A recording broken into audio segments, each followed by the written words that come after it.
நம்ம இன்னைக்கு வீடியோல சில வார்த்தைகள் பார்க்க போறோம். அந்த வார்த்தைகளை கொண்டு நாளைக்கு மேற்கொண்டு எப்படி சென்டென்ஸ் நம்ம ஃப்ரேம் பண்ணலாங்கிறத பார்க்கலாம்.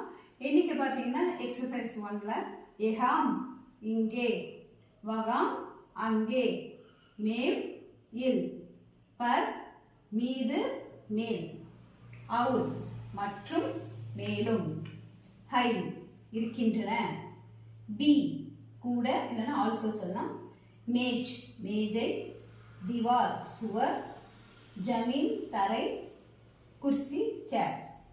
இப்போ இந்த வார்த்தைகளை வச்சு எப்படி ஒரு சென்டென்ஸ் மேக் பண்ணா?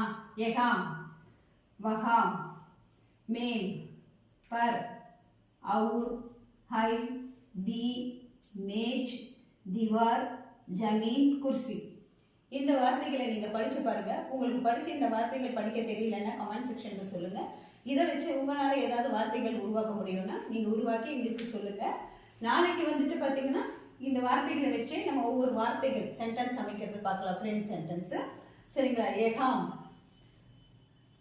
இங்கே, ஹியர், வகாம் அங்கே, தேர், மேல் இல்னா இன், பர் மீது மேல், இங்கிலீஷில் ஆன், ஆன் த டேபிள் சொல்கிறாங்களா ஆன், அவுர் மற்றும் மேலும், ஹை இருக்கின்றன, பி கூட, அதாவது ஜமீன் பர் குர்சி, ஜமீன் பர் மேஜ், மேஜ் ஒரு குர்சின்னு இருக்கும். அதோட குர்சி கூடவே இருக்குங்கிறது சொல்கிறது தான் பிங்கிறது சேர்த்தது. மேஜை, ஜமீன் பர் மேஜ், ஹை, திவார் சுவர், ஜமீன் தரை, குர்சி நாற்காலி. ஓகே ஃப்ரெண்ட்ஸ், இந்த வீடியோவில் இந்த வார்த்தைகள் பார்த்துருக்கோம். இதோட சென்டென்ஸை நாளைக்கு பார்க்கலாம். நீங்கள் இதில் ஏதாவது டவுட்ஸ் இருந்தால் கமெண்ட் செக்ஷனில் சொல்லுங்கள். மேற்கொண்டு ஏதோ வீடியோ வேணும்னாலும் நம்ம கமெண்ட் செக்ஷனில் சொல்லுங்கள் friends. Okay friends, take care, bye by.